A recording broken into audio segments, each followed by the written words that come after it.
Can Oblique Seville finally win a 100 meters medal in Tokyo? Oblique Seville, Jamaica's hopeful sprinter in the post-Usain Bolt era, has been chasing global success for several years now.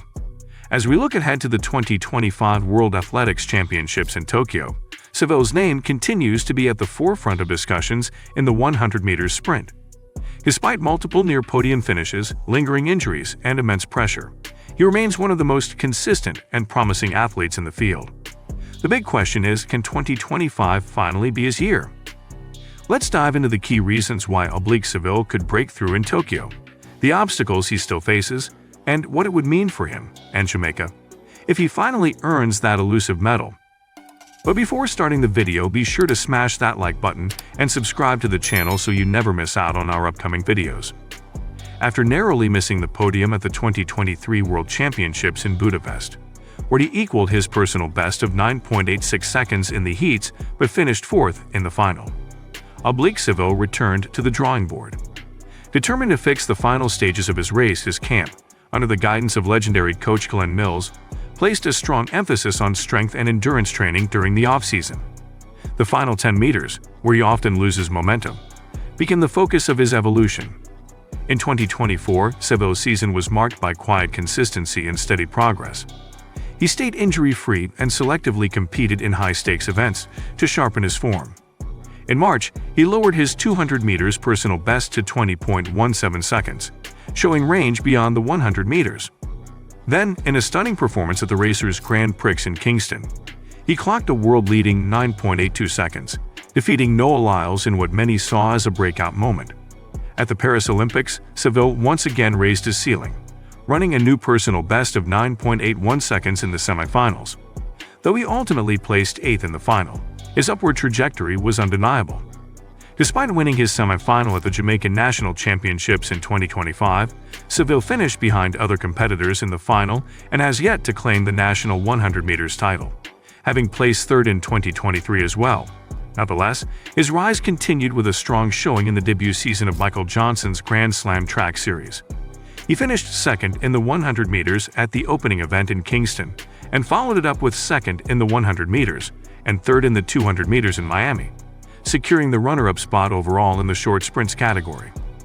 In a recent interview, Seville stated with resolve, "I've come close twice now, but Tokyo is where I want to peak. I've learned from those fourth-place finishes, and I'm not coming for anything less than a medal." With back-to-back personal bests, hard-earned international experience, and a hunger that only near misses can create, Seville is not just a promising name. He's a legitimate medal contender ready to make history. A season full of promise and progress. In 2025, Oblique Seville has shown a maturity and intensity that suggests he's more prepared than ever before. Unlike in previous years, he has consistently competed against the best in the world.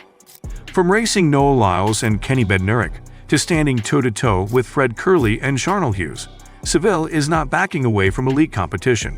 His participation in the Adidas City Games and the highly competitive London Diamond League meet demonstrated not only his raw speed but also his ability to maintain form against world-class opponents.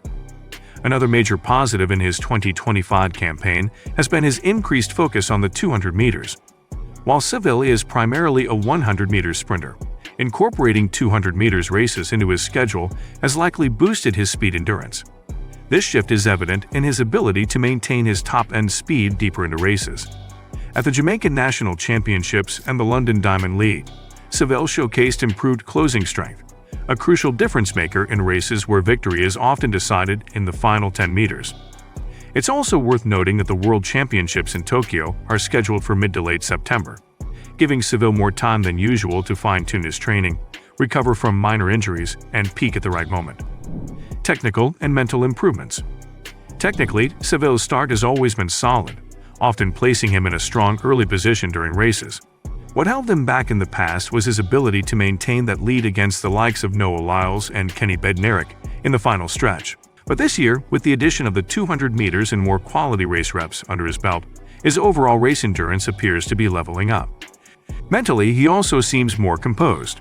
In 2024, Seville showed signs of being overwhelmed in finals, likely due to the weight of expectations and the sting of near misses. But in 2025, his demeanor has shifted. Whether in interviews, press conferences, or his on-track presence, he appears more focused and less shaken by the moment. This growth could be what separates him from his former self and finally elevates him to podium status. The injury concerns. However, no season is without setbacks. Seville has had to deal with muscle tightness and spasms, including an injury scare during the Jamaican Nationals where he felt discomfort just before the 100 meters final. Although he still managed to run a season's best of 9.83 seconds and place second, such physical concerns are troubling so close to a global event. Consistency and health are key in elite sprinting, and the last thing Seville needs is another disruption that throws off his peak timing. Missing even a few weeks of critical training can make the difference between first and fourth. For Seville to truly capitalize on his form, his team will need to ensure he stays healthy in the lead-up to Tokyo. The challenge of the field. The 100 meters in 2025 is arguably more competitive than ever. You have returning stars like Noah Lyles, who has already beaten Seville in key moments, Zarnelheers, a consistent finalist who finally broke through in 2023, Noah Lyles and Kenny Bednarek, both elite championship performers, and rising stars like Letzel Tebogo and Akani Simbine. Not to mention fellow Jamaican Kishane Thompson, who has emerged as a legitimate medal contender and already boasts an Olympic medal. Every athlete in this group brings a different strength: Lyles' acceleration, Bednarek's consistency, Hughes' top-end speed, and Tebogo's raw youthfulness and fearlessness. For Seville to beat at least two of these men and claim a podium spot, he must execute a near-perfect race. The stakes: a medal or a miss. If Seville wins a medal in Tokyo, it will be a monumental moment, not just for him, but for Jamaican athletics. The island nation has been waiting for a male sprinter to fill the void left by Bolt. A podium finish would validate years of faith placed in Seville. It would offer him relief, renew public confidence, and possibly make him the face of Jamaican sprinting for years to come. Conversely, if Seville once again falls short, the implications could be damaging. This would be his fourth straight global championship without a medal, and the perception of him as a choker might solidify. For an athlete so gifted and consistent in heats and semis, repeated failures in finals can be psychologically brutal, not just for the athlete but also in the court of public opinion. There's also the looming presence of Kishane Thompson.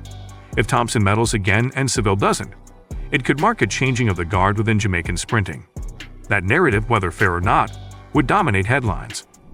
What it will take to medal in Tokyo. If Seville is going to medal, the key will be a flawless performance.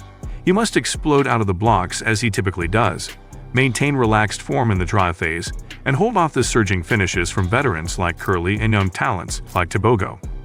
The margin between first and fourth will likely be less than a tenth of a second.